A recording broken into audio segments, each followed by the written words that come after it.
दोस्तों, स्वागत है आपका हमारे YouTube चैनल एग्ज़ाम ट्री पे। हम लोग फिर से बिहार लाइब्रेरी के PYQ क्वेश्चंस बैंक को लेकर हाजिर हैं। आप देख सकते हैं यूथ पब्लिकेशंस का पुस्तकालय विज्ञान लाइब्रेरी साइंस का हम लोग PYQ क्वेश्चंस है तमाम जहां भी पूछे गए हैं, जैसे DSSS, RP, KVS, NV gas, ये सब लाइब्रेरी साइंस संबंधित यहाँ क्वेश्चन पूछे गए हैं। यहाँ पे एग्जाम हुए हैं, इसके लिए महत्वपूर्ण यूथ पब्लिकेशन एकदम रामबाण है, हेल्पफुल है। हम लोग ऑलरेडी बहुत सारे इसके टॉपिक वाइज को अपलोड किए हैं। इसमें टॉपिक वाइज फुल एक्सप्लेनेशन के साथ यहाँ बताया गया है। तो इस वीडियो में आप अंत तक बने रहिएगा। पहली बार है तो सब्सक्राइब करके बेल आइकन को दबा दीजिएगा। साथ ही लाइक, शेयर, कमेंट जरूर कर दीजिए। PDF आप हमारे टेलीग्राम चैनल को प्राप्त कर सकते हैं। तो हम लोग चलते हैं सीधे क्वेश्चंस पर। आप देख सकते हैं हम लोग पुस्तकालय विज्ञान अध्याय पर सॉल्व क्वेश्चंस पेपर्स को हम लोग देख रहे हैं। तो आप यहाँ देख सकते हैं कंटेंट्स लाइब्रेरी साइंस का जो अगर टॉपिक की बात करिए तो लाइब्रेरी साइंस इन्फॉर्मेशन पाठ्यक्रम जो हम लोग देख चुके हैं। इसमें हम पूर्व परीक्षा में बायोचार्ट कोर्स खत्म, लाइब्रेरी इन्फॉर्मेशन जो पुस्तकालय सूचना विज्ञान और समिति और आयोग हम लोग का ये पूरा कंप्लीट हो चुका है। आज हम लोग टाइप्स थ्योरी ऑन जो मेडल्स है, संचार प्रकार सिद्धांत है, ये हम लोग ये 28 नंबर पेज को यहाँ देखेंगे। तो चलेंगे हम लोग सीधे क्वेश्चंस पर। आइए, तो आज का टॉपिक क्या है? कम्युनिकेशंस, टाइप थ्योरीज और मेडल्स। संचार का है जिसमें प्रकार, सिद्धांत और मॉडल, ये 3 टॉपिक हैं और इसको हम लोग बारीकी से अच्छे से इसको अध्ययन करेंगे। तो चलिए हम लोग सीधे क्वेश्चंस को बात करते हैं। फर्स्ट नंबर क्वेश्चन है, अर्थात इसमें 51 नंबर क्वेश्चन आपको दिख रहा होगा ये, और ये हमारा संचार कम्युनिकेशंस टॉपिक है, बिहार लाइब्रेरी साइंस का, महत्वपूर्ण होगा। पहला क्वेश्चन क्या है? हैप्टिकस। हैप्टिकस एक अवाचिक, ठीक, अवाचिक संप्रेषण का रूप है। यह किसका उपयोग करता है? जो हैप्टिकस है, इसको जूम कर लेते हैं थोड़े।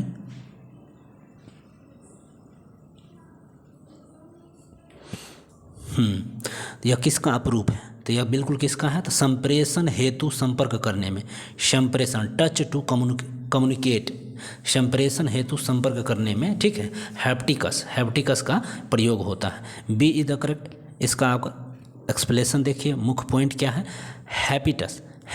ठीक है, हैप्टिकस जो एक आवचिक संप्रेषण का रूप है और इसका उपयोग संप्रेषण हेतु स्पर्श करने में, ठीक है, टच टू कम्युनिकेशन में, ठीक, हैप्टिकस का टच करने में, और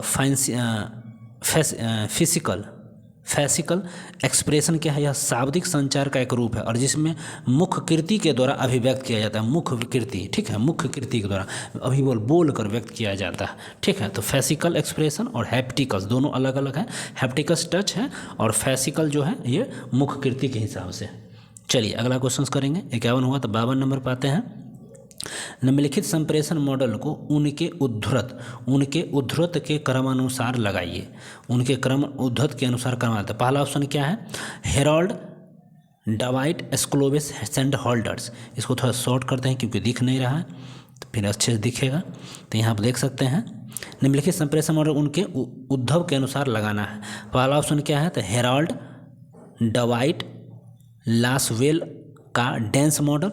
दूसरा ऑप्शन क्या है यहाँ पे? थेरर का वृत्तीय मॉडल।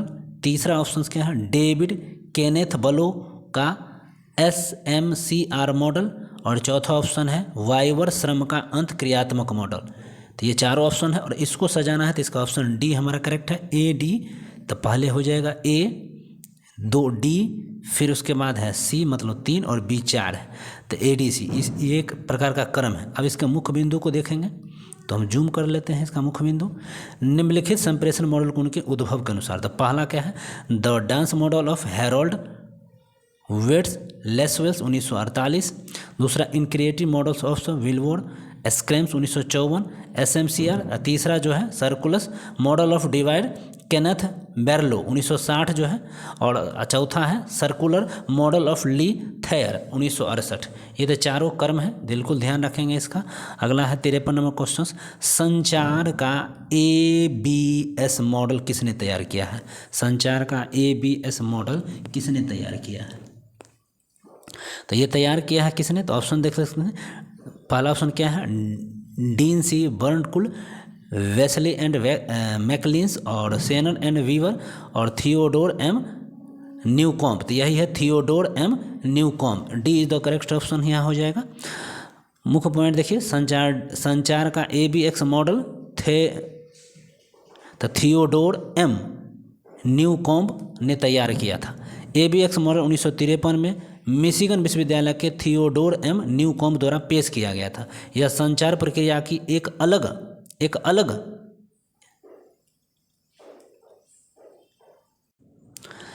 अलग दृष्टिकोण देता है। इस सिद्धांत का मुख्य उद्देश्य एक सामाजिक संबंध में संचार की भूमिका परिचय देना और सामाजिक व्यवस्था के भीतर सामाजिक संतुलन बनाए रखना। वह अपने आरेख में एक अलग इकाई के रूप में संदेश को सम्मिलित नहीं करता है, इसे केवल दिशात्मक तीरों के उपयोग से प्रभावित करता है। वह संचार के सामाजिक उद्देश्य पर ध्यान केंद्रित करता है, सभी संचार के लोगों के बीच संबंध को बनाए रखने के साधन के रूप में दिखाता है। कभी कभी इसे संचार का ABX मॉडल के रूप में भी हम जानते हैं। तो देख सकते हैं टॉपिक ऑफ इशू X है और यहाँ पर B जो दिख रहा है और A दिख रहा है। द न्यूकॉम्ब मॉडल है, ठीक है। ये मैसेजर सेंडर है, मैसेजर रिसीवर है, ठीक है। न्यूकॉम्ब ऑफ मॉडल त्रिकोणीय ABX सिस्टम में काम करता है, ठीक है। A प्रेषक है, B रिसीवर है और X चिंता का विषय है। AB का संबंध छात्र और शिक्षक, सरकार और जनता या अखबार के पाठकों की तरह है। प्रेषण और रिसीवर एक ही प्रकार में कार्य कर सकते हैं, लेकिन उसी X में जैसे कुछ कारक उनके रिश्तों का प्रभाव को प्रभावित कर सकते हैं। X एक तीसरा व्यक्ति और मुद्दा, विषय या नीति हो सकता है। तो ये बिल्कुल 53 का था, इम्पोर्टेंट टॉपिक भी थे। 54 क्वेश्चन का है, संप्रेषण की उस प्रणाली को क्या कहते हैं जिसमें पारेषण दोनों दिशाओं में होता है परंतु एक समय पर एक ही दिशा में होता है। उस प्रेषण को, ठीक, उस कम्युनिकेशन, संप्रेषण मतलब कम्युनिकेशंस होता है, क्या कहते हैं जिसमें पारेषण दोनों दिशाओं में होता है परंतु एक समय पर एक ही दिशा में काम करता है, तो उसको बोलते हैं हाफ डुप्लेक्स, ठीक है। हाफ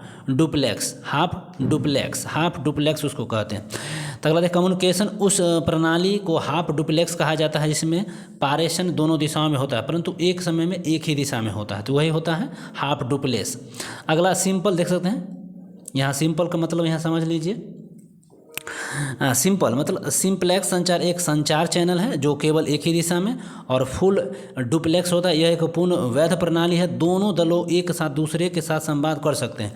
पूर्ण वैध उपकरण, एक उदाहरण एक टेलीफोन, एक कॉल, दोनों सिरों पर पक्षों को दूसरे के पक्ष द्वारा एक साथ बोला और यह सुना जा सकता है। टू वायर सर्किट में दूर संचार, इसको अब देख लीजिए। यह दो तार सर्किट एक साथ दो दिशाओं में संचरण समर्थ में विशेषता के रूप से कार्य करने में विरोध करता है। अब आ जाते हैं 55 में। 55 क्या है? संप्रेषण मतलब कम्युनिकेशन की सामान्य प्रणाली सिद्धांत किसने प्रस्तावित किया? तो कम्युनिकेशन की जो सामान्य सिद्धांत प्रणाली है वह किसने दिया था? तो गुडविन वॉन बर्टलन फकी।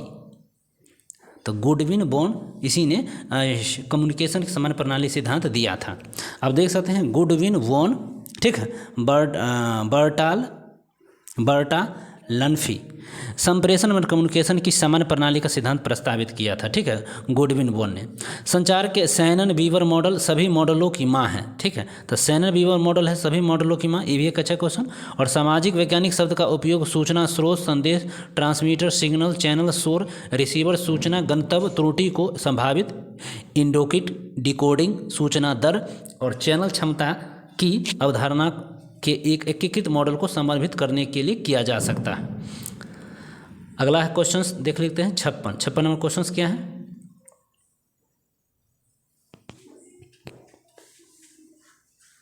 छप्पन नंबर क्वेश्चंस, कम्युनिकेशन संप्रेषण के व्यवहार मॉडल का सुझाव किसने दिया था?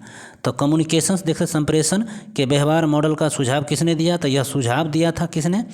तो दिया था इसने डीन बार्डलैंड ने, ठीक है, डीन बार्नलैंड ने, ठीक है, डीन बार्नलैंड इसी ने दिया था, ठीक है, कम्युनिकेशन सुझाव।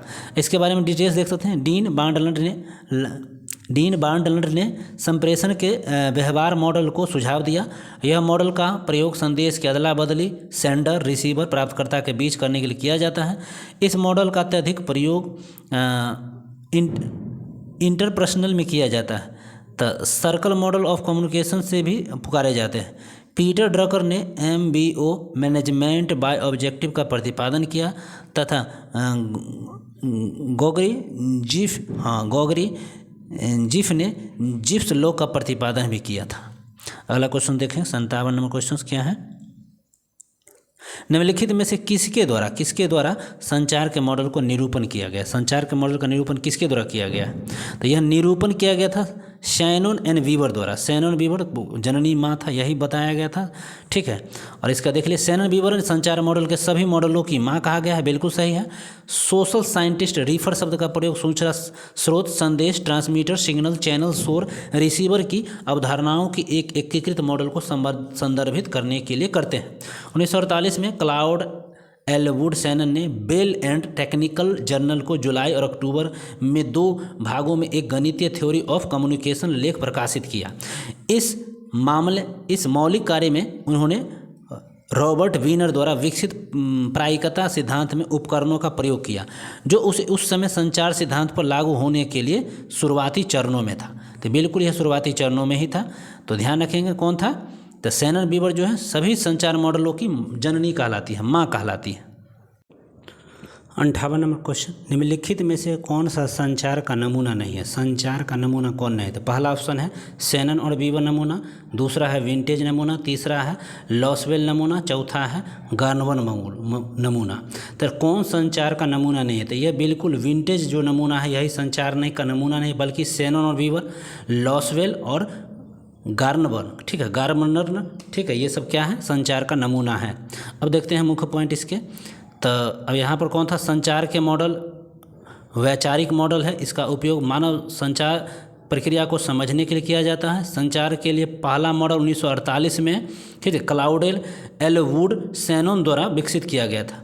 तो वर्णन वेबर द्वारा एक परिचय के साथ ही वेल लेबोरेटरीज के लिए प्रकाशित किया गया था। मूल अवधारणा के बाद संचार संदेश भेजने और प्राप्त करने के हिस्से एक दूसरे की जानकारी संदर्भित की जाने लगी। तो बिल्कुल 58 के डिटेल्स थे। अगला 59 नंबर क्वेश्चन देखिए, बहुत इंपॉर्टेंट भी है। क्वेश्चन क्या है? निम्नलिखित में से किसके द्वारा संचार मॉडल को निरूपित किए गए थे? तो संचार मॉडल को किसके द्वारा निरूपित किया गया था? तो ऑप्शन है शैनन और वीवर, दूसरा है रंगनाथन और नील मेघन, तीसरा है लॉसवेस और गैभरर और ब्लॉक एंड मोटोन। इनमें से कौन हो जाएगा? तो देखिए किसके द्वारा संचार मॉडल को निरूपण किया गया था? शैनन और वीवर, यही माँ कहलाती है संचार का, कम्युनिकेशंस का। तो शैनन और वीवर के द्वारा बिल्कुल निरूपित किया गया था। अब इसके मुख्य पॉइंट को देखेंगे। शैनन और वीवर के संचार मॉडल के सभी मॉडलों की माँ कहा गया है। सोशल मीडिया साइंटिस्ट रेफरर शब्द का प्रयोग सूचना स्रोत, संदेश, ट्रांसमीटर, सिग्नल, चैनल, शोर, रिसीवर की अवधारणाओं के एक एकीकृत मॉडल को संदर्भित करने के लिए करते हैं। 1948 के क्लाउड एडवुड शैनन ने बेल एंड टेक्निकल जर्नल को जुलाई और अक्टूबर में 2 भागों में एक गणितीय थ्योरी ऑफ कम्युनिकेशन लेख प्रकाशित किया। इस मौलिक कार्य में उन्होंने नॉर्बर्ट वीनर द्वारा विकसित प्रायिकता सिद्धांत के उपकरणों का प्रयोग किया और जो उस समय संचार सिद्धांत पर लागू होने वाले अपने शुरुआती चरणों में था। अगला क्वेश्चन 60 नंबर क्या है? Formal communication is based upon the, औपचारिक संचार किस पर आधारित है? जो फॉर्मल कम्युनिकेशन होता है, औपचारिक संचार किस पर आधारित होता है? तो स्केलर चेन पर आधारित होता है। स्केलर चेन पर औपचारिक संचार आधारित होता है। अब इसके मुख्य पॉइंट को देखेंगे। स्केलर श्रृंखला प्राधिकरण का औपचारिक रेखा है जो एक सीधी रेखा में उच्चतम से निम्नतम रैंक वाली चलती है। यह श्रृंखला उस मार्ग को निर्दिष्ट करती है जिसके माध्यम से सूचना वांछित स्थान या व्यक्ति को सूचित किया जाता है। तो 60 का बी हुआ। अगला क्वेश्चन 61, निम्नलिखित में से कौन सा संप्रेषण कम्युनिकेशन प्रणाली के साथ संबंधित है? Which of the following is not related with the communication system? तो कौन नहीं है? तो पहला प्रेषक, दूसरा प्राप्तकर्ता रिसिपेंट और चैनल, चौथा है उत्क्रमताप। तो आप इसको देख लेते हैं, इसका कौन हो जाएगा आंसर? इसका आंसर डी। संप्रेषण प्रणाली में प्रेषक, प्राप्तकर्ता और माध्यम चैनल होते हैं। संप्रेषण प्रणाली प्रेषक, प्राप्तकर्ता और माध्यम होते हैं, ठीक है। कम्युनिकेशन में प्रेषक होता है, प्राप्तकर्ता होता है और माध्यम चाहिए, 3 चीज़ चाहिए। अब कौन नहीं था तो छूट गया। अब 62 नंबर क्वेश्चन को देखेंगे कि 62 क्या है? मौखिक संप्रेषण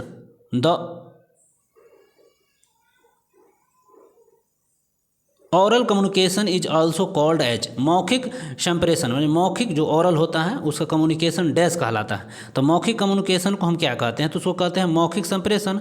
वर्बल कम्युनिकेशंस, मौखिक संचार मौखिक रूप से सूचना और विचारों का एक व्यक्ति से दूसरे व्यक्ति में प्रसारित करते हैं। मौखिक संचार या तो औपचारिक या अनौपचारिक हो सकता है। मौखिक संचार के उदाहरणों में शामिल है आमने सामने की बातचीत। बिल्कुल सही है। अगला है 63 क्या है, the mathematical theory of communication developed by, संप्रेषण का गणितीय सिद्धांत किसके द्वारा विकसित किया गया। पहला शेनॉन वीवर, दूसरा है लेसवस, तीसरा है एलन केंट, चौथा है खेट्टर मोर। तो ये किसके द्वारा विकसित किया गया था 63 में, तो यह विकसित किया गया था, पहला हो जाएगा शेनन और वॉरर, क्योंकि किसी को जननी कहते हैं, माँ बोलते हैं। अब उसके मुख्य पॉइंट को देखिए, ए मैथमेटिकल थ्योरी ऑफ कम्युनिकेशन 1948 में बेल सिस्टम टेक्निकल जर्नल में गणितज्ञ एलन वुड शानोन द्वारा प्रकाशित एक लेख है। इसी का नाम 1949 में किताब, इसी 1949 की किताब the mathematical theory of communication नाम दिया गया था। 48 में बना, फिर 49 में उसका नाम दे दिया गया। अगला क्वेश्चन 64, संचार के हेलिकल मॉडल के प्रवर्तक कौन है। संचार के हेलिकल मॉडल के परिवर्तक कौन है, सो पूछा गया, हेलिकल मॉडल के परिवर्तक कौन है। तो ये हेलिकल, पहला ऑप्शन है डेविड बार्लो, तीसरा है शेनॉन वीवर, चौथा है एफ डेंस और तीसरा एफ डेंस और चौथा अरस्तु। तो जो संचार के हेलिकल मॉडल के प्रवर्तक कौन है, हेलिकल मॉडल यहाँ देख सकते हैं, who has promoted the helical model of communications. तो इसके जो हो जाएंगे सी ऑप्शन, एफ सेंट्स 1967 में एथलीट्स से प्रेषित होकर एक मॉडल का प्रस्ताव रखा जिसे हेलिकल मॉडल ऑफ कम्युनिकेशन के रूप में जाना जाता है।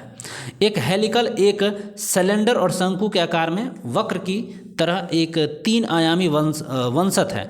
हेलिकल्स की तुलना मानव के विकास से जन्म से लेकर मौजूद लक्षण तक होता है। तो ये बिल्कुल करेक्ट है, सी। अगला आ जाते हैं 65 number question, Which information theory focus on the purpose of communication is the instruction for the motive in the receiver। प्राप्तकर्ता को सूचना अनुदेश अथवा प्रेरणा प्रदान करने के उद्देश्य से कौन सी सूचना का सिद्धांत है, या कौन सी सूचना का सिद्धांत हो जाएगा, तो इसके बारे में यहाँ बताया गया है। तो कौन सी सूचना का सिद्धांत है, तो ऑप्शन इसमें देख लीजिए,